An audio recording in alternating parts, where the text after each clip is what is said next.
final part of our time together with two panels on Hindu Ecotheology and sustainability. And the first one addresses this issue in conversation with, the non-dual tradition, Hindu tradition, Ādvaita Vedanta in its multiple expressions. And then it will be followed by a panel dealing with the same topic from the tradition of tradition. So, addressing this subject matter from the Ādvaita perspectives, we have four distinguished scholars. To my left, starting with Jeff Long from Elizabeth Town College, and of course, gave us an excellent contribution already this morning. Neil Dalal from the University of Alberta, Anand Vaidya from San Jose State University, and Sunita Peterson from St. Francis College in New York. So the order will be exactly as they are seated, beginning with Jeff first. Thank you very much. Okay, we're starting a little late, as you might have noted.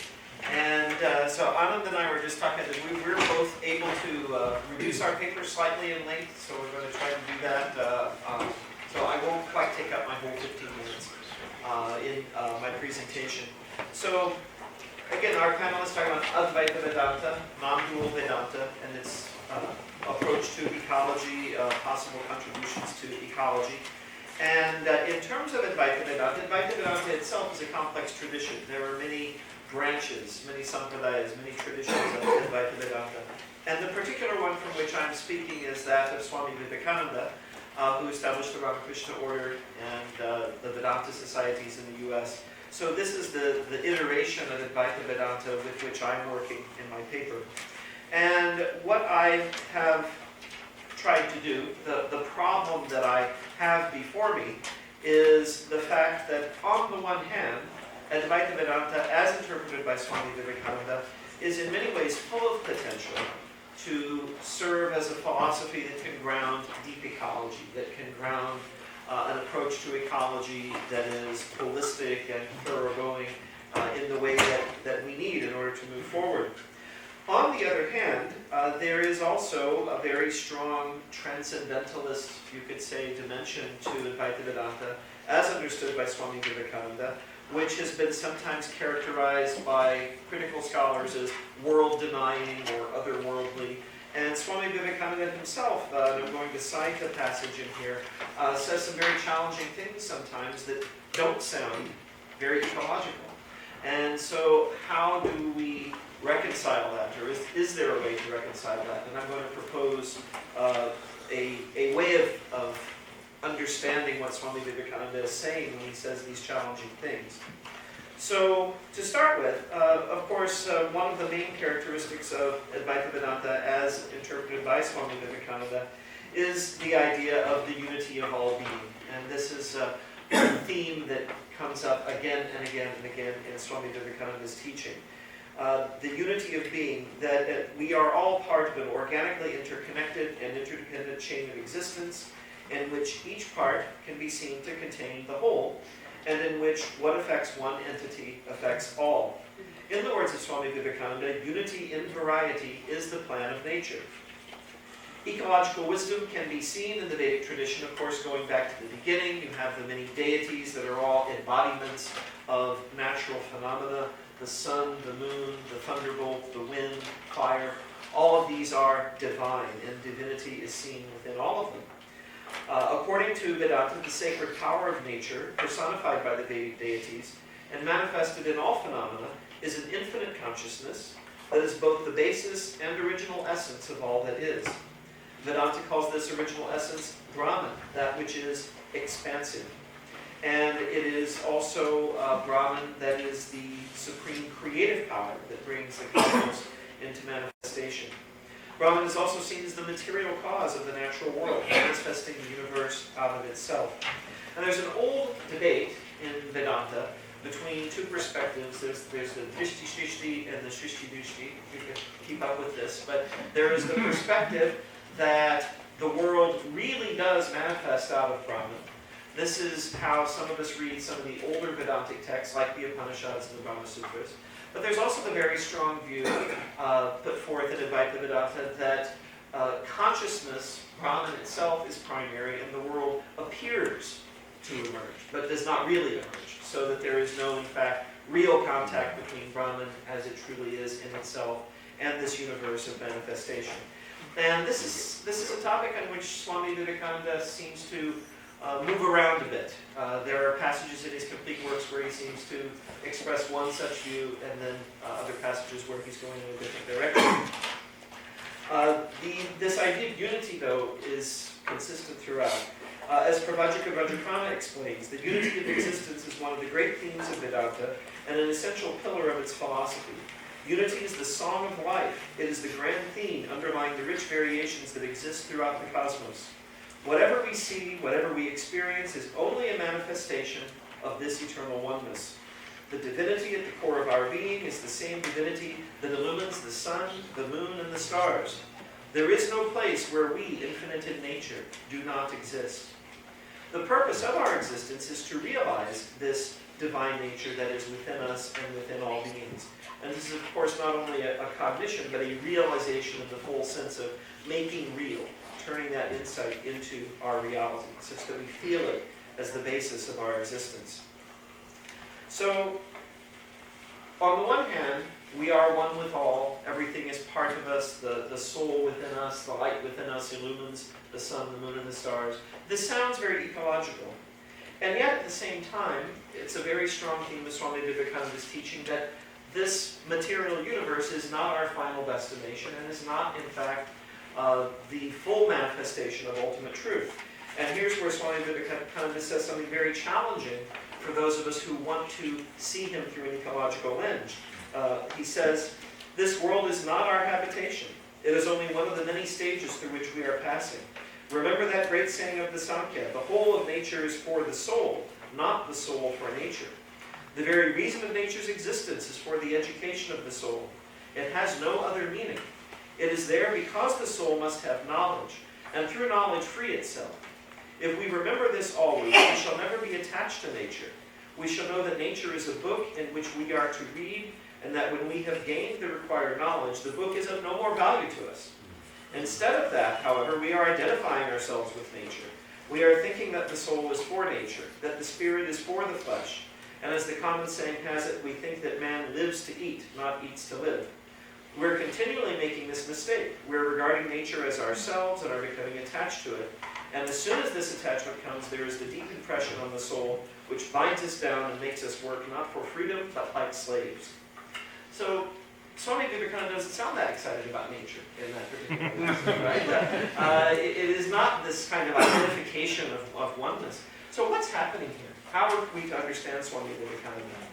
Well, it's significant, I think, that he mentions the Samkhya philosophy in this particular passage that I read, which strongly emphasizes that the spirit which we really are is not in its essence identical to the world. In fact, nature here, I believe he's just rendering into English prakriti, so this ancient concept of a material continuum that has always existed and will always exist, and that is not the final nature of the soul.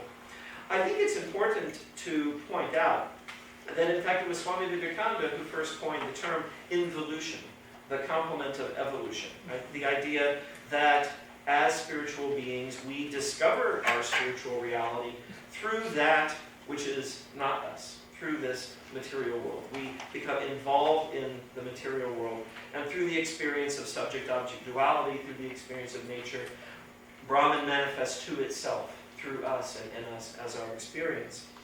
I think if we connect this insight also with what Swami Vivekananda says about karma yoga, he talks about service to humanity, to suffering human beings, and also occasionally says these very shocking things like there's nothing you can really do to help the world, and so on.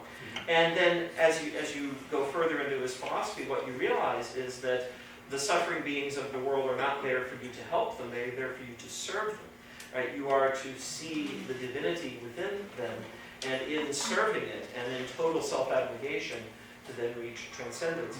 I think we can transfer, without doing any violence to Swami Vivekananda's thought, the role of suffering human beings onto the role of all of nature, in fact. That the path to transcendence does not lead so much, it's not so much a matter of going beyond nature, but through nature, through serving the world, through serving the environment. And as I was coming up with my remarks for this conference, I was thinking that if we go back to the Gita's ideal of renouncing the fruits of action and selfless service, a wonderful example of selfless service is helping to repair the environment for future generations, that is to serve a good that one will not oneself experience, because we'll be gone, or we may be in some other form. But the act of service itself is where the transcendence comes from, emerges. So I think this is how we deal with these sort of difficult sayings of Swami Vivekananda. It's not that he's downplaying nature, but he's saying, look, this is one phase in the total spiritual process that he's trying to. And I think I might have come in under 15 minutes. Thank you. That was very generous of you in terms of time. Wonderful. And so now our second presenter is Professor Neil Dalal from University of Ādvaita. It's such a pleasure to be here. This has been a fantastic experience, and I feel like I wish I had so much more time to discuss and share, but I only have 14 minutes left. So. I'll give you 1 minute from there. So I'm going to discuss what I'm in the middle of is a larger project of trying to develop an Ādvaita Vedanta ecopsychology and environmental ethic. And I'll say a few presuppositions at the outset. This is a constructive piece of work, and I think there are a lot of delicate issues balanced between historical methods versus a constructive approach, which we need to be aware of. At the same time, so I'm at times a little trepidatious about that, but I think in our current planetary situation, there's no time to debate some of that. We have to be more constructive. Another point is that to come up with Jeffrey's paper and Anand's paper, this issue, can Ādvaita Vedanta hold an environmental ethic, or any ethic whatsoever? And I'm not looking at this from the non-dual perspective. I think this is a problem potentially in the tradition, within the academic world, that we tend to only look at Ādvaita, as non-dual. And yet there's this whole vast world in the philosophy, in the commentaries, and especially in the lived religious traditions today and in the past, which is living within the Vyavaharika perspective, within this empirical world, the world of transaction, of individuality, of relationships. And I think there's a wealth of resources here. And I see this as a mutual dialogue, where we need to develop more socially, ecologically engaged forms of Ādvaita. We also need to bring all the tools to the table into the world of environmentalism and ecological ethics, which the Indian traditions are full of treasures. So I'm going to take a ritual perspective here, based on the Bhagavad Gita. And the reason I do this is I think ritual is, I see ritual as if you come to it with a proper orientation, a specific orientation, it can become a noetic process. It is a way of embodying metaphysical worldviews and describing themselves within yourself and changing the way you relate to the world around you and to the community around and to yourself. And through a ritual perspective, we can find reverence and respect, a sense of the sacred, as well as in the case of the Bhagavad Gita, an extended ecological self. So, I don't know, if you can't read this, it's okay. I'm going to summarize these verses, but in chapter 3 of the Bhagavad Gita, from verses 9 through 16, Krishna shares a foundational ritual perspective for approaching action. And this ritual framework, described as a cosmic sacrificial wheel, weds a number of elements: a metaphysical worldview of interconnection and reciprocal causality, a theory of action and motivation as devotional offering, a yogic psychology of equanimity and acceptance, and it grounds all these in an embodied way. And I think all these elements can extend to an ecological ethic. So my translation here, it's based on Shankara. The verses are, some of them are a little tricky and are idiosyncratic in his interpretation. But in verse 9, we have this rather radical idea, repeating what he's already said in chapter 2, that there is a way to avoid the binary of action or inaction. There's a way to thread through that and act by acting for the sake of the yajna, the sacrifice, and doing that free from attachment. And then in verse 10, he brings forth a cosmogonic view of the world, where Prajapati brought forth living beings together with sacrifice long ago. And I'm going to kind of due to time shorten my summary here, but basically this is a relationship with the devas, the living beings. Splitting them includes all beings, but specifically humans and devas, the Vedic deities. And it's based on an economy of food. So sacrifice functions through a reciprocal relationship with the gods based on food. Food offerings nourish the gods. They in turn nourish the sacrificer with their ritual leftovers, the yajna shishta, or contemporary terms we often call this prasada. Verses 14 and 15 then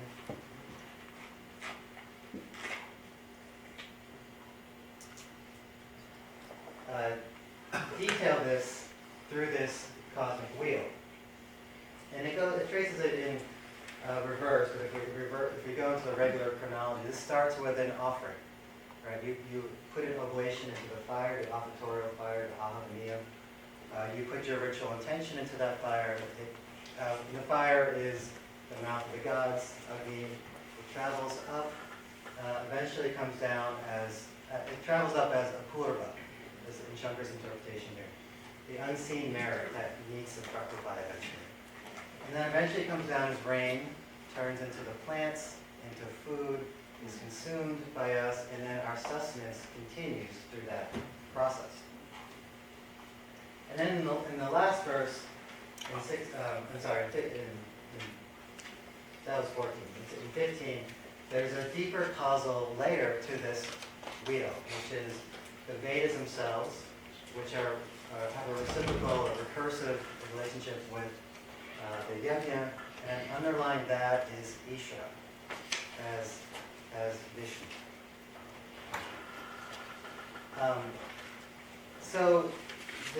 This looks something like this. This would be the wheel. And, sorry, I can't put it on that. But and then underlying this is Ishvara, Veda, and sacrifice. Now, there's one interesting point, is that this is talking about intention, moving through the wheel, the ritual intention. This also includes rebirth. And this goes back to the Panchagni Vidya, the knowledge or meditation on 5 fires in the Chandogya, in particular, where it's a cremation fire, is the first offering. And you go through it, the longer cycle, but you basically go through the same process and actually transform as a porous fluid entity into these different elements.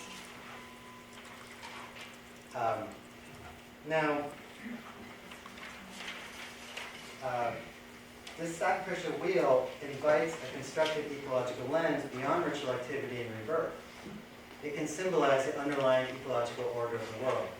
Ritual action corresponds to all action, whose seen and unseen merits maintain ecological harmony.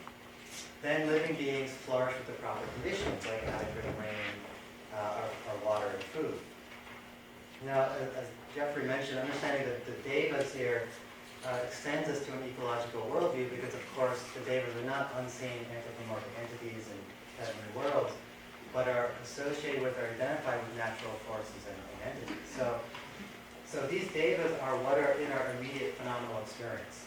This is a key shift in understanding that your experience of the sun, of the earth, of the waters, the rivers, these are the devas themselves.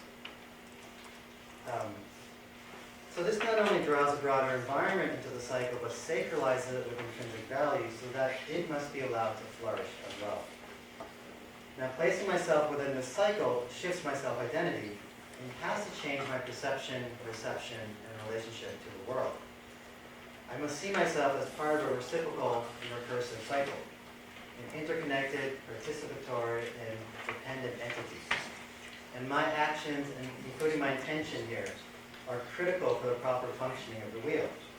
They have causal efficacy, sending ripples that move through that wheel and come back to sustain us. And in the Brihadaranyaka Upanishad, in one of his commentaries there, Shankara discusses this as becoming Prajapati, where you become not only the consumer, but the producer of food. You become the father and mother, the son and daughter of the wheel. So maintaining this harmony of the cycle requires a transition from dominating the environment to symbiotic cooperation. And understanding human agency as part of this wheel is critical because agency is constructed by the wheel. So this undermines human nature dualism. By understanding this, I am not alienated from the environment around me.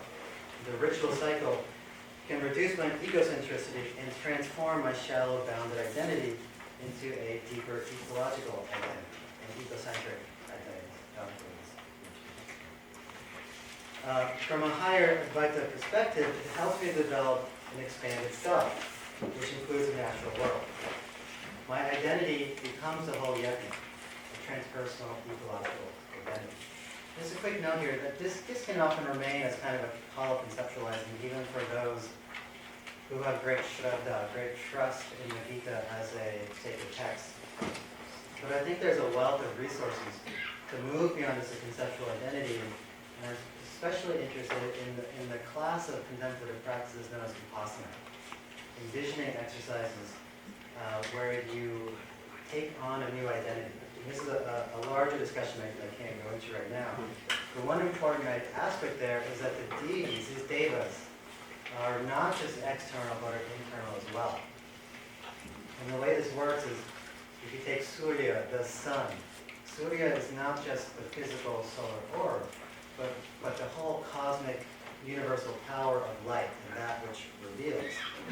And according to Advaita theory, that same power is your faculty of vision, or seated in your faculty of vision.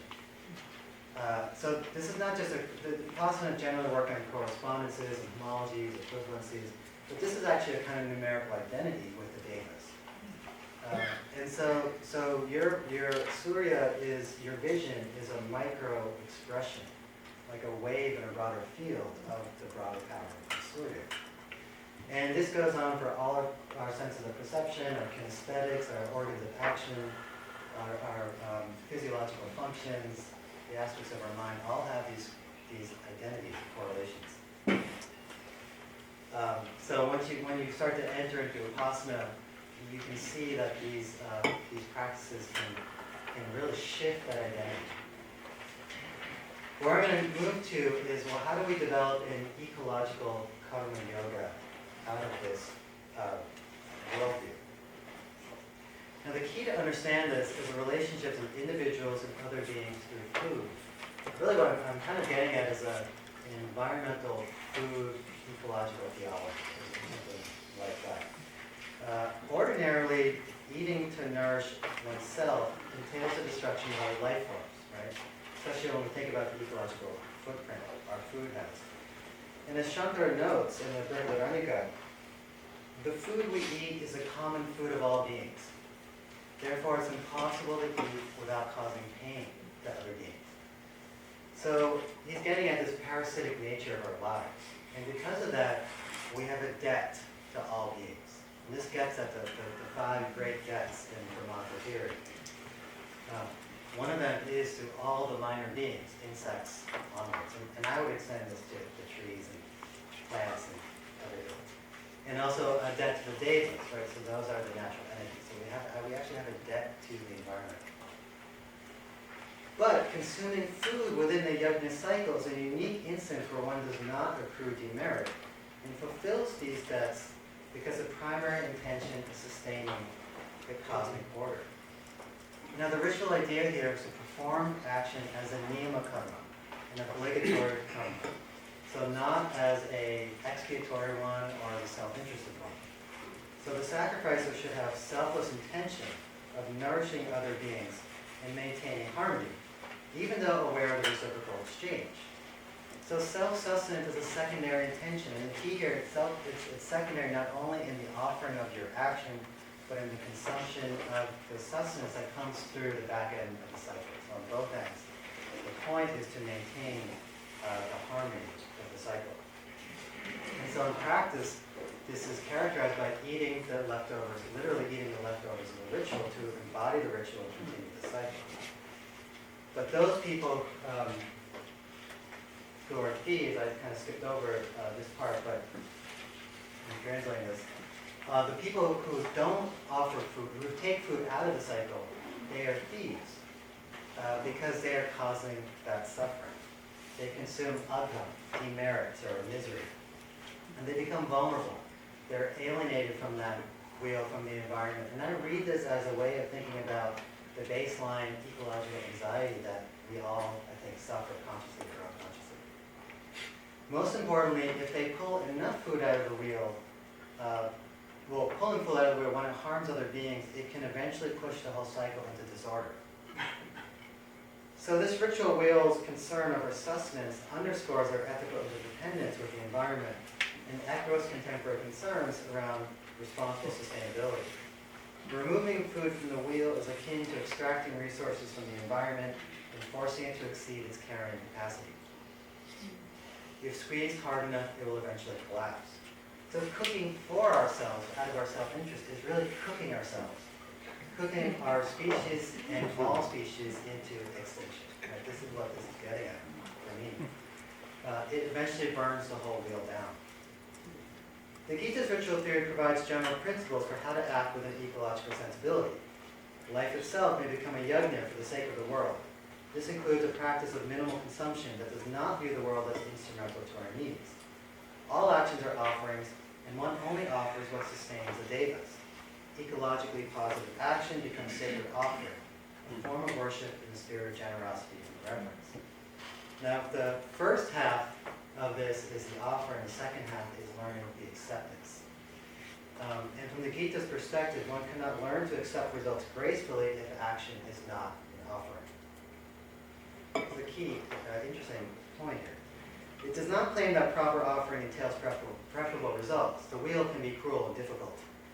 But the primary purpose of Karma Yoga is learning to handle those results with equanimity and acceptance. So this does not get rid of potential karmic effects, but does remove the obstructions that cloud our mind.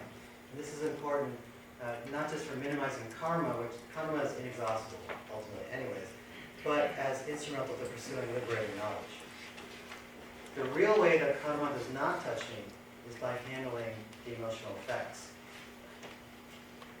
The recognition that self-interest is secondary to the good of the whole facilitates acceptance of results conflicting with our desires. When one offers actions into the yajna, the results return as prasada, the remnants of the ritual. Just as one reverently consumes prasada, for Hindus, when they go to the temple, they consume the food at the end of the ritual without thinking about their gustatory aversions and attractions. Right? That becomes a secondary interest. So this is the model for how to understand this acceptance. One should gracefully accept the results of actions by seeing them within the greater ritual order of cause and effect. So the result of this practice is what we call samatva, an orientation of equanimity and acceptance uniquely connected to this ritual ecology. I thought I still had more. So I'm almost done. Now I don't read samatva as forced detachment or spiritual bypass or kind of suppression of thoughts, but rather as a metacognitive perspective that one can apply in the mind through apperception or kind of witnessing. A process of allowing difficult emotions like anxiety and grief to resolve by offering them into the ritual fire of equanimity, witnessing them and allowing their force to continue to resolve through the yajna process. And this is really interesting when you're doing vipassana, you actually see this happening when you see the entire yajna internally to resolve. Samatva has great potential for cultivating eco-resilience by reframing how we emotionally handle our ecological crisis. It could help handle the ambient ecological anxiety many of us experience in the face of uncertain future consequences and provide a stable ground for when they do occur. And it could be an effective method to cope with the anger, grief, and resentment prevalent among environmentalists. And I didn't say my own story, but before entering into traditional Advaita and the academic world, I was a radical environmental activist, and I drowned in the ecological despair, which is part of the reason I couldn't really hold that at that time. This acceptance is not passive acquiescence or apathy. One can still act as an ecological karma yogi and possess some of them. Even when there is dwindling hope of averting our ecological apocalypse, continuing to act is still possible when that offering is a ritual offering.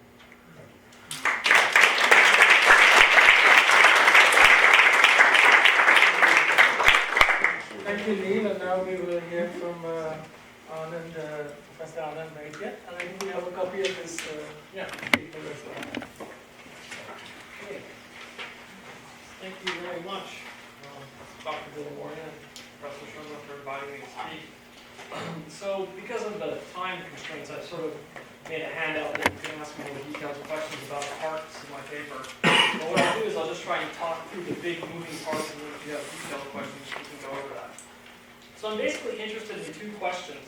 The first one is a sort of metaphysical question, and that question is, how does the metaphysics of Ādvaita Vedanta allow for an account of responsibility for non-human environmental concern?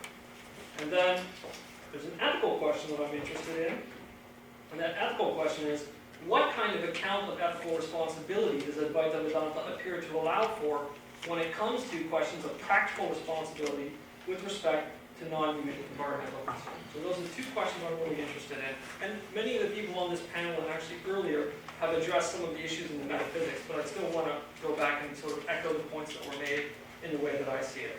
So let me start off by just talking about where I'm coming from a little bit within the space of philosophy. So I don't want it to sound like I'm criticizing other traditions when I'm now engaged in a comparative engagement with how to promote something from the Advaita perspective.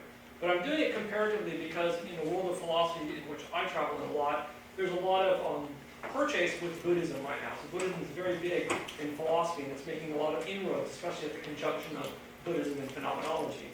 And so I myself am interested in how you can take other traditions from India, such as Ādvaita Vedanta, and build a philosophy that will interact with contemporary Western philosophy that's right now going on, instead of just older traditions of Western philosophy. So that's kind of where I'm taking off of. So the two people I'm going to compare in my engagement are going to be a kind of Buddhism and the work of Peter Singer, who some of you might know, who's oftentimes a really well-regarded Western ethicist. Those are the two people I'm concerned with. Okay, so in the metaphysical section. First argument I'm concerned with is a way in which someone could try to say that Buddhism has an easier route to environmental concern than, for example, Ādvaita Vedanta. So here's the argument that I think someone would get.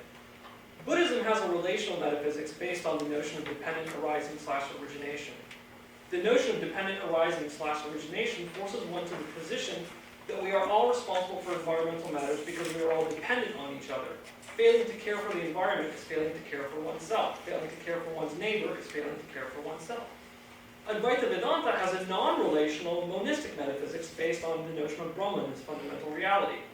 The notion of Brahman as fundamental reality does not lend itself directly to the idea of how each individual must be equally responsible for the environment. Therefore, Buddhism, as opposed to Advaita Vedanta, has a superior metaphysical foundation for addressing issues of environmental concern. So that's sort of like a very wide-angle, naive picture of both of the traditions, but it's saying if you're going in for that wide-angle metaphysics, and you look at these two traditions, you're going to be like, well, wait, this one sounds like it's going to do it really easily, and this one sounds like I'm kind of confused about how it could do it. So now let's sort of see how to move beyond that. So one way to think about how to move beyond that is to actually use an argument that's very common in ethics. It's called the argument from the expanding circle.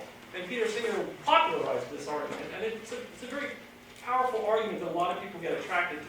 And the general idea is that when we think about ethical concern, we think of it historically in a way that expands out from ourselves, to our kin, to other members of our species, and eventually to other sentient creatures. And you try to make these arguments where you restrict. You say something like, well, I'm going to be sexist, or I'm going to be racist, or I'm going to be specious, and I'm going to sort of protect one group or another group as being something of a domain of ethical concern without considering these others.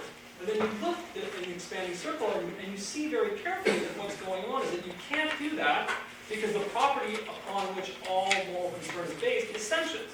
So since sentience tracks all the way out, then the expanding circle forces you out. You can't just be concerned with yourself. You must be concerned with these other things, unless you're going to deny that sentience is the only thing that matters. But you're forced over and over again in the expanding circle argument to take sentience seriously. So that general idea in Western philosophy of the expanding circle seems to me like it's an analytical toolkit that one can use to now make the Advaita Vedanta position stronger than it first appears in relation to perhaps Buddhism or Jainism. So here's how you would do it. You would just simply substitute the premise that has the claim for sentience with the premise for Brahman consciousness, right? You would simply just say, wait a minute, the expanding circle gives us the argument that tracks outwards, and it can only go so far as other sentient creatures because sentience is the basis upon which morality is grounded in the metaphysics of this sort of expanding circle argument. But what if you just said, well, why does sentience have this privileged property? What is it about sentience? Why can't it just be Brahman consciousness? Why can't be consciousness be the thing, metaphysically, that grounds outward concern? And if you do that, guess what? You have a nice little result. You all of a sudden have to be responsible for the lectern also. You have to be responsible for the God. So, and it's natural. A lot of people want to react and they want to push back and say, oh, that's crazy. Why would you push a position like that? And so at this stage, I kind of look at myself and I say, I'm not certain that we would want to restrict to sentience only so quickly. Why not be open-minded to the fact that, as many people have been talking about, that there's living matter, and that maybe our conception of thinking about matter in the world is a little bit confused. And maybe what's going on in the Advaita Vedanta tradition is a metaphysical framework that's spooky to a lot of people, but needs to really just be explored a little bit more. Perhaps there is something there. So when I make this argument, I want to be sure that I'm not pigeonholed into a certain position where you might be worried about something. So the one thing I'm worried about is I'm giving this argument in a way in which I don't want anyone to think that I'm saying, oh, so Peter Singer was wrong to think sentience is the only thing that matters, or that Buddhism is wrong to do it through relational metaphysics. I think relational metaphysics is just great, and that's a perfectly legitimate route to go. But there's no reason why you can't explore the idea that the expanding circle could be grounded not in sentience, and that concern for the environment could be grounded not in relational metaphysics, but in Brahman consciousness. There seems to be no argument I see metaphysically to block that. It's just like substitute it and see where it goes, run into some problems, and then deal with them. Okay? So I have a little philosophical approach. I sort of go, okay, let's just go forward from the philosophy. Okay, so now there's this other thing. So about the ethical question. How exactly would maybe Advaita Vedanta try to answer some ethical questions in an interesting way? And here, because of the time issue, I'm just going to sort of talk through the core idea. And I think the issue is a little bit echoed actually in something Neil said in his talk, but I'm not sure he's using the word the exact same way he is. But I think the way to think about how Advaita Vedanta could talk about moral responsibility in a way that's different than a Buddhist would talk about moral responsibility is by making a distinction between generating versus sustaining responsibilities. These are two different types of responsibilities in ethics that we can talk about. Generating ones versus sustaining ones. So I'll sort of read this section a little bit so you can hear what's going on. So one important question in practical ethics is, how should we distribute responsibility? It is one thing to say theoretically that everyone is responsible for everything since we are all related. It's quite another thing to have a policy that enforces that. The practical ethical question is important because it helps us grapple with the fact that the theoretical claim is not implementable or enforceable. Given the distinction between the theoretical claim and the practical claim, I want to respond to an objection that one could raise for Advaita Vedanta based on the argument I presented. The worry would be the following. How can Advaita Vedanta provide us with a practical environmental ethics, given that the equal responsibility, given that the theory from which it derives ethical responsibility by metaphysics would make us all equally responsible for the environment? Assuming that everyone being responsible for everything is not possible, we have a pressing worry. What can we practically do? Let me begin my response by drawing a distinction between generating versus sustaining responsibility. So here's the example that helps illuminate that distinction. There are many kinds of doctors. For example, eye, throat, internal, skin, and general practitioners. All of these doctors have a generating responsibility to make sure that a patient is healthy overall. That is, each doctor is to contribute to the general health of each patient through being responsible for generating the right conditions for those of the overall patient. And they are to do this in addition to the specific aspect of the patient that is their area of expertise. Yet we easily grant that when it comes to sustaining the health of the patient, each doctor has a specific responsibility to sustain the health of the area under which they are experts. Eye doctors focus on eyes, foot doctors on feet. Their specific duties do not conflict with their generating responsibility. It is not as if a doctor caring for a person's eyes must not also be aware of and sensitive to their heart condition when, for example, performing an eye surgery. Thus, generating responsibilities are consistent with sustaining responsibility. So the key idea is that someone might worry that the Advaita Vedanta metaphysics doesn't allow us to sort of distribute responsibilities where people have responsibility for a specific thing. And the analogical model I'm using is doctors, right? They have different specific responsibilities, but they also have a general responsibility. So we can cut up the pie on this analogy by distributing responsibility in a certain way. All right, so for the sake of time, I think I'll stop there. And if you have questions on the last section, I'll take them later. Thank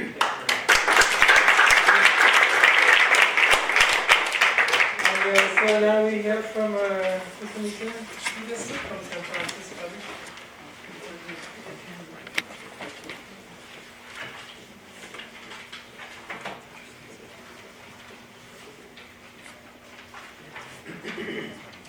I'd like to express my deep gratitude to Rita Sharma and Purushottam Moria for inviting me to speak, as well as to other dear colleagues who encouraged me to write about and present about my spiritual teacher, Sri Chinmoy.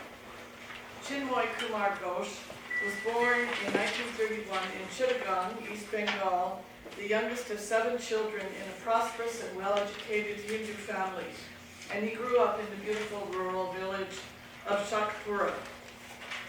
At the age of 12, during World War II, and after the deaths of both his parents, the young Chinmoy left for good his beloved childhood home, and in 1944 became a permanent resident of the Sri Aurobindo Ashram in Pondicherry, along with his brothers and sisters. Upon his arrival at the ashram, he immersed himself profoundly in meditation, soon attaining, or by his own account, rediscovering yogic realizations which he would deepen and expand. In 1964, responding to an inner call, he left India and came to New York, where he lived until his passing in 2007. In 44 years of dedicated service, he became well known as a spiritual teacher, an advocate of peace, a writer, a musician and composer, an artist, a sportsman, and the exponent of a philosophy of dynamic transformation based on love, devotion, and surrender to God and self-transcendence. This philosophy, set forth in his extensive writings, is rooted in spiritual experience and draws language and concepts from the stream of modern Vedantic thought and spirituality in which Sri Ramakrishna, Swami Vivekananda, and Sri Aurobindo are major figures, and which prioritizes the Upanishads and the Bhagavad Gita as its sources in tradition. Allowing for differences in style of expression and areas of focus, this stream of thought can be described as having 4 main points. First, an understanding of the supreme deity as both transcendent and immanent, in which God's being contains and exceeds the world and also dwells within it. This view is often called panentheism.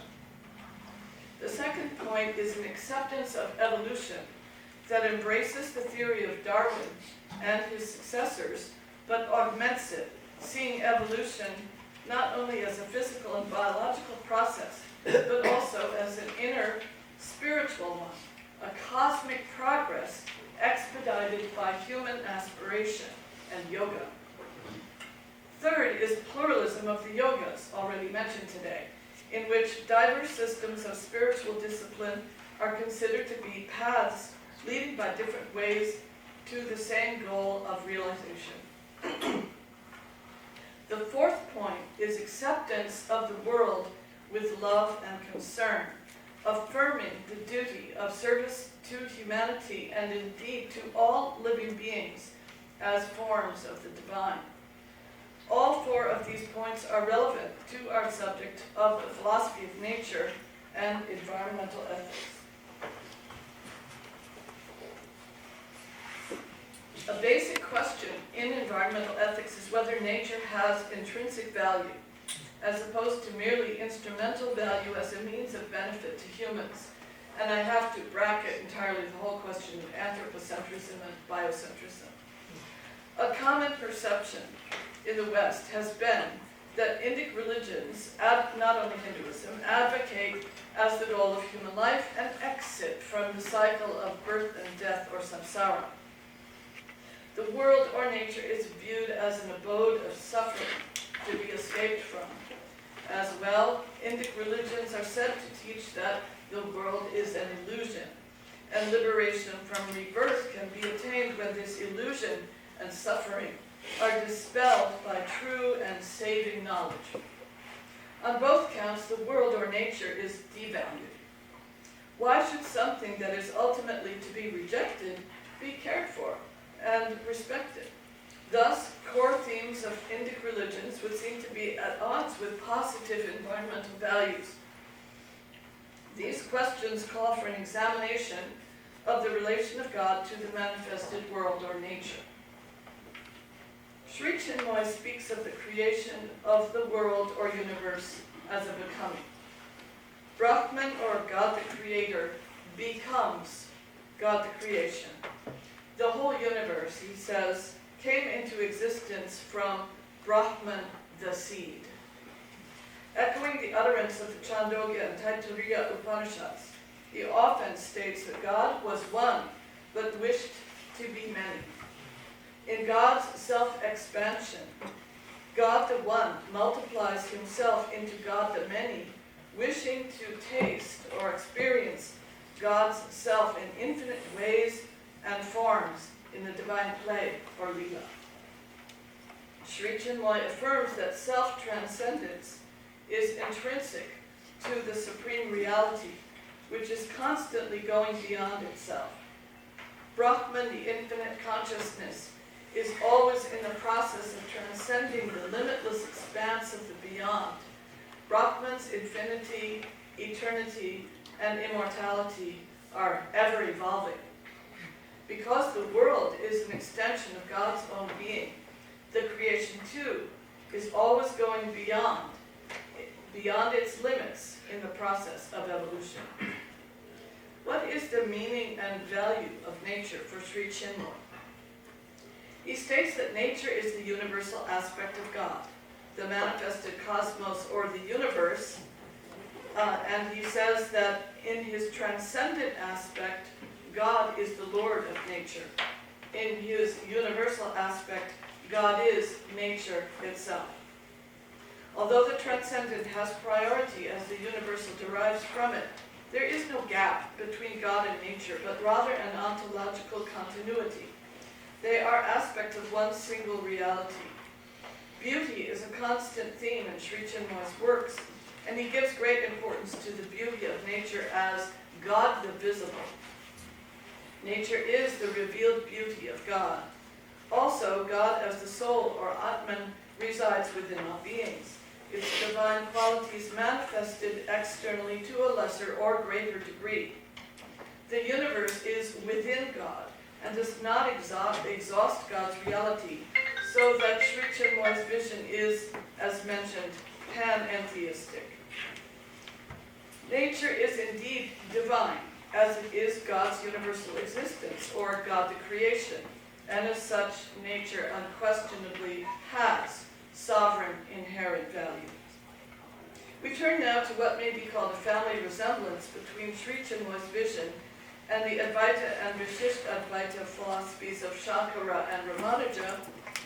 And for both Shankara and Ramanuja, Brahman, the supreme being, is one, reality, consciousness, and bliss. Brahman, as we already heard, is the source of the world, both the efficient cause and the material cause, and dwells in each individual being as itself or soul. Since this one cause of the world is intelligent, creation is a conscious and intentional act. Among the many accounts of creation in the Upanishads, centrally important is the teaching of Uddalaka in the Chandogya Upanishad. In the beginning, this was being alone, one only, without a second. It thought, may I be many, may I grow forth. This passage is followed by the famous series of statements, Tattvamasi, or that art thou, the oneness of Brahman and the indwelling self of each and every finite being. Sri Chinmoy similarly says, creation is a spiritual act, supremely revealing, manifesting and fulfilling the divine splendor of Brahman. And the one wished to become many is a core principle for Sri Chinmoy, as is the oneness of the soul with the Supreme, the Jivatman with the Paramatman.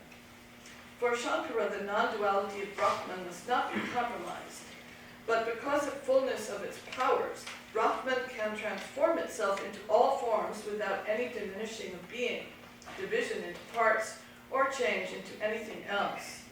As Shankara says, even though Brahman is one, it is possible for it, by virtue of diverse powers, to be transformed variously. The one without a second is in some mysterious way appears as the world of name and form, and as the effect is not different in essence from the cause, entities in the world are non-dual from Brahman. This is pretty basic, I know, but I'm not a specialist in Advaita like some of my colleagues. They depend on Brahman as their ground and substratum, and to use the Chandogya Upanishad's example, clay as such can exist without varied objects made of clay, but a clay bowl or mug cannot exist apart from the clay.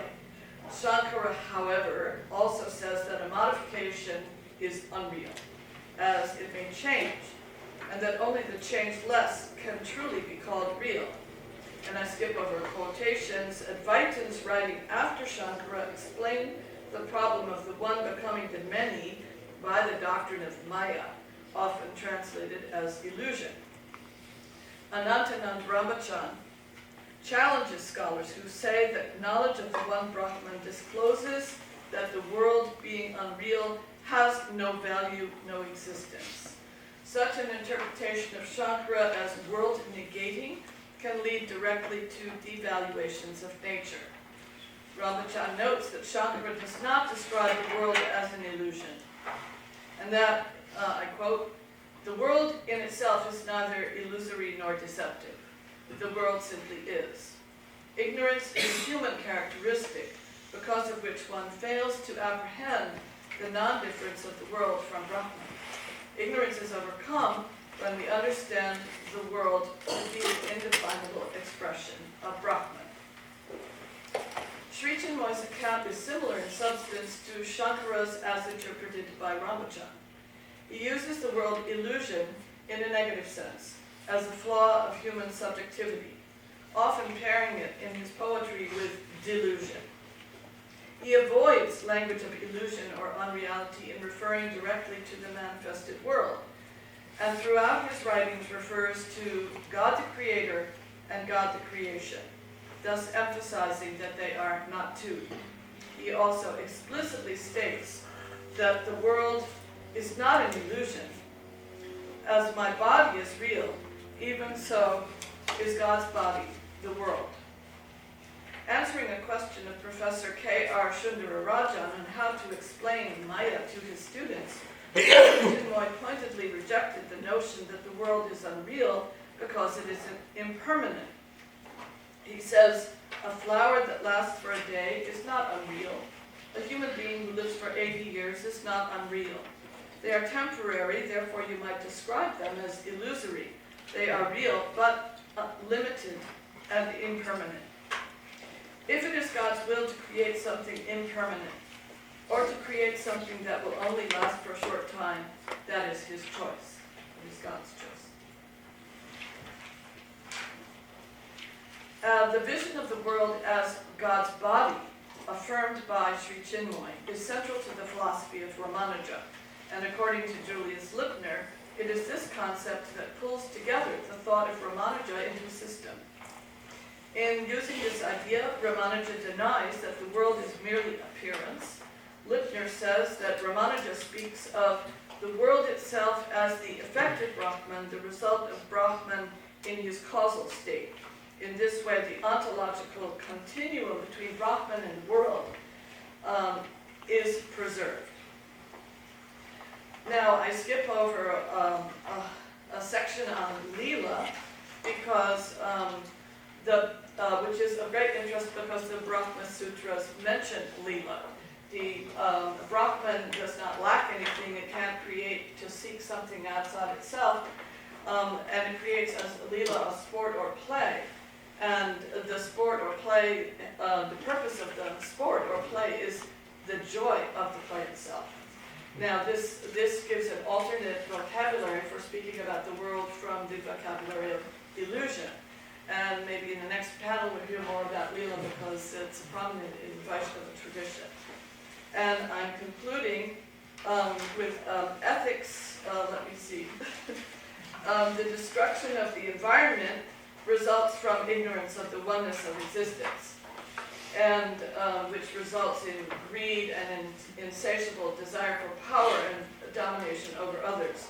On the other hand, the spiritual realization of oneness gives rise to love for nature and compassion for all beings, participating in God's own love for God's creation.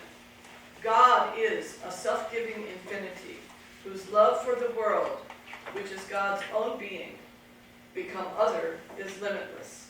And Sri Chinmoy says, God not only loves, but also needs each and every creation of His, from the highest to the lowest. And this love of God for creation is always increasing. God loves not only human beings, but His entire creation, every day, more and more. Thank you.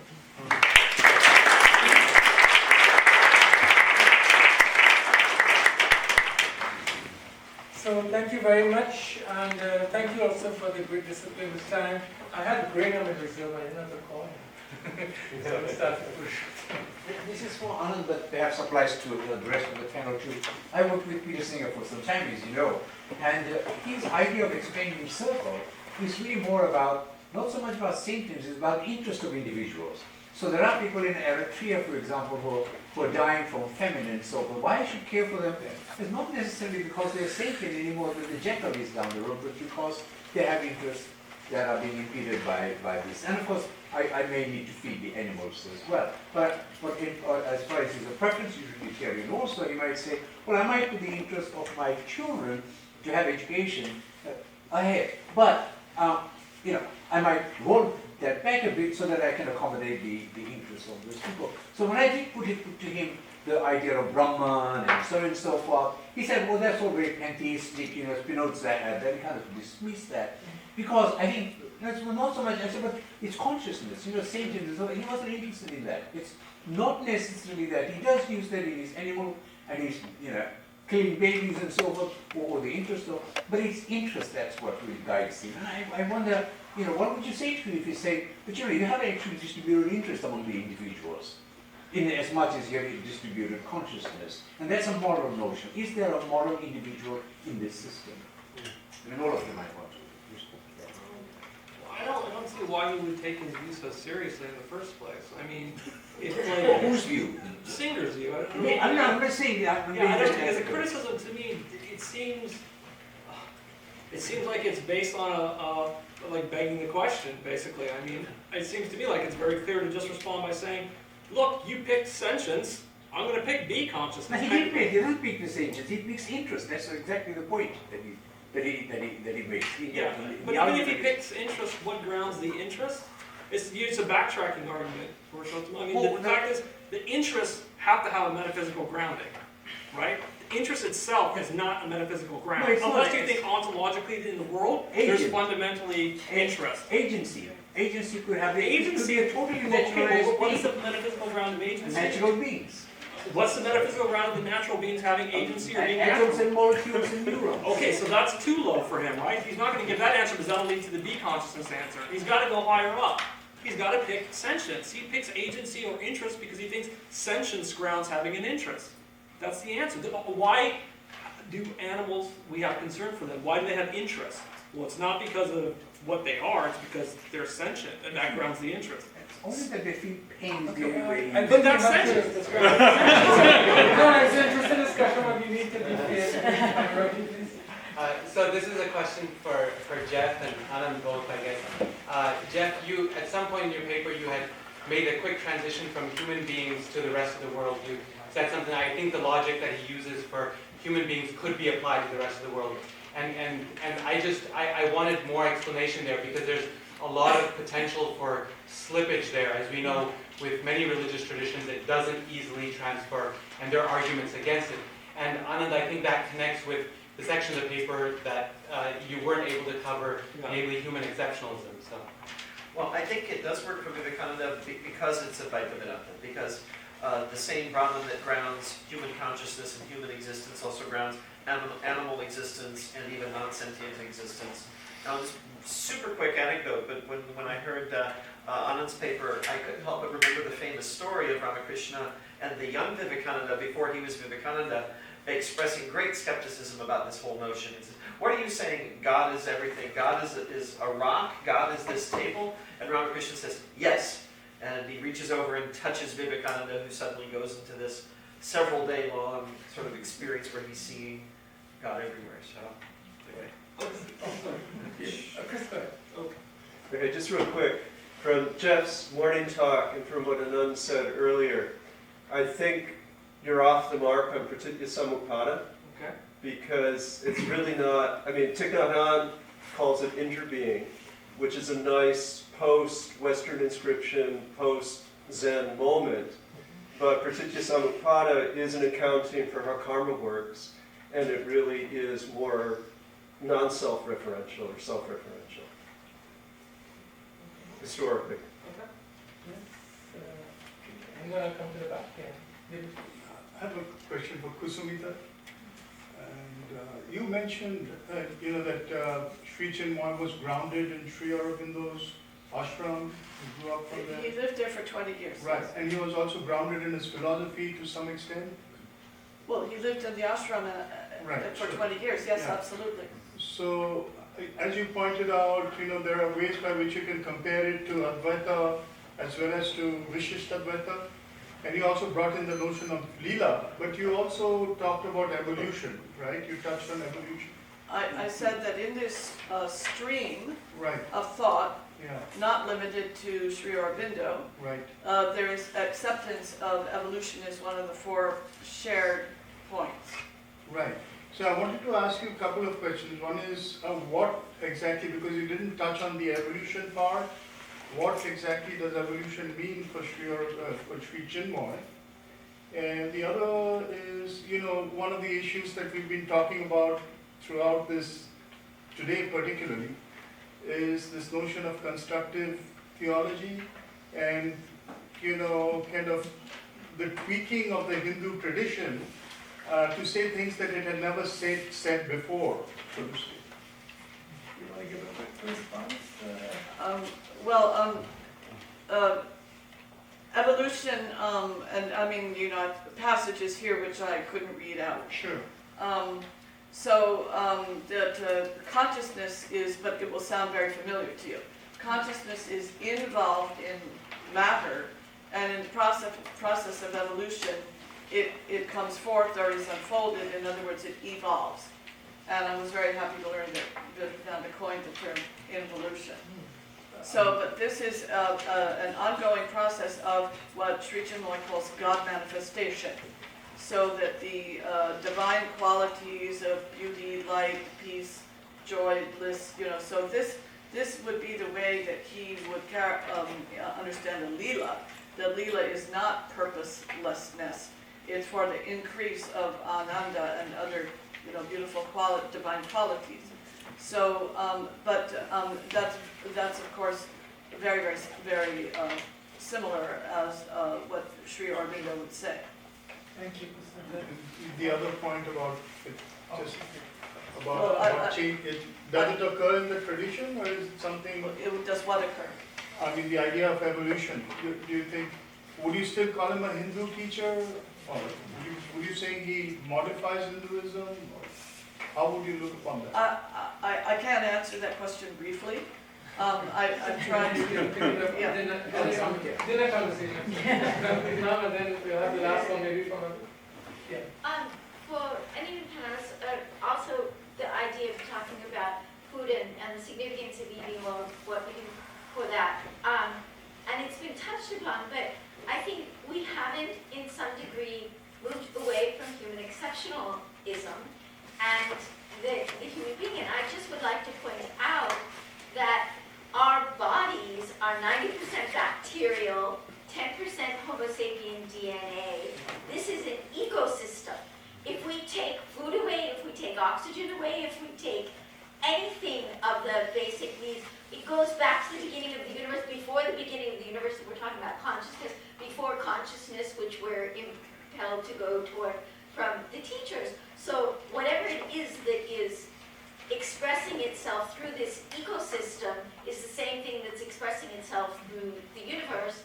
It is an ecosystem, it is the devas or the bacteria and all of these other things. And the question comes back to, again, what is it that's living through this thing, and that it's not, essentially. And this is where all the teachings are going, that it's not different from the whole thing, and that the whole thing is animate and vital.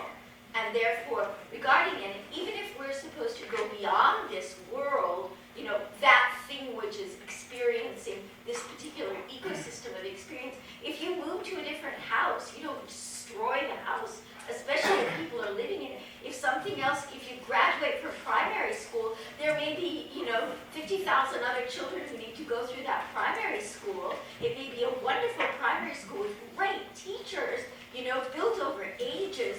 You know, just because you're going to high school, you don't destroy the primary school. Okay, take another comment. I'll just remind you, one thing I couldn't talk about, there's a beautiful Vipassana meditation called the Vaishvanara Vidya in the Chandogya Upanishad, where many Advaitins will do this when they consume food. You see the ritual, you see your digestion as a ritual fire, and see the all beings within you. And so when you consume food, you are nourishing all beings. And real. The good merit coming out of that goes to all beings and back to you within the very act of eating. Then the question still remains, what is that you're talking about? You are If the it's whole. not all being. You are All beings. everything in that context. Yeah. Okay, excellent. So shall we take one more, and then we'll have go ahead, Gopal. I guess this is a question for Anand. Just sort of as a curiosity, I'm just curious how you sort of deal with this or respond with this. The idea that what if you replace sentience with common consciousness and it moves outward and it includes everything, one could possibly respond that, well, how does it include everything? Because the sort of the environmental movement and sustainability is precisely concerned with things that Shankara Ādvaita Vedanta is saying are anirvachaniya. They neither exist nor do they not exist, or are turning away. It includes everything and might undermine the very Advaitin project of the very practice, the very tradition. So I think that's a really good objection. I think that's one that you should consider right away. I think there might be a difference between the way in which I look at what I want to take from Advaita Vedanta and how people who are completely committed to Advaita Vedanta would defend it. So for me, as a philosopher, I look for ideas and traditions that I think are proper parts that can be taken into another area to do work. So for me, if that's a problem, it's not a real problem for the project I would have. I would just take the part I need, stick it to the other project I need, deny that part and move on, because I don't see myself as committed to Advaita Vedanta as a holistic system, every part of it. I see myself committed to an idea that I think can be taken out as a proper part, just like I think this jar has proper parts and non-proper parts, right? I don't think every little cut in it is a part, that is a proper part. I think in Advaita Vedanta, and as in all traditions, are usually proper parts. I think the be-consciousness stuff can be taken out in a certain way. I think it can be used to be a metaphysical grounding for things. I think you can build an ethical theory on top of it. The distinction between generating and sustaining responsibilities is actually not a proper part of Advaita Vedanta. It's something I think that metaphysics can use. So the project I would do going forward would be to take what I think is useful to build a larger program.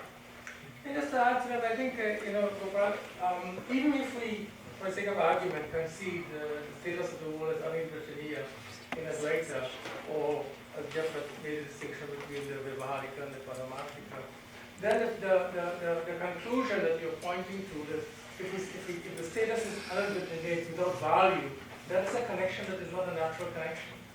To describe the world as undeterminate or Vyavaharika doesn't mean that it is necessarily without value. I think that may be a conclusion that should be contested. So I thank you all very much, Jeff.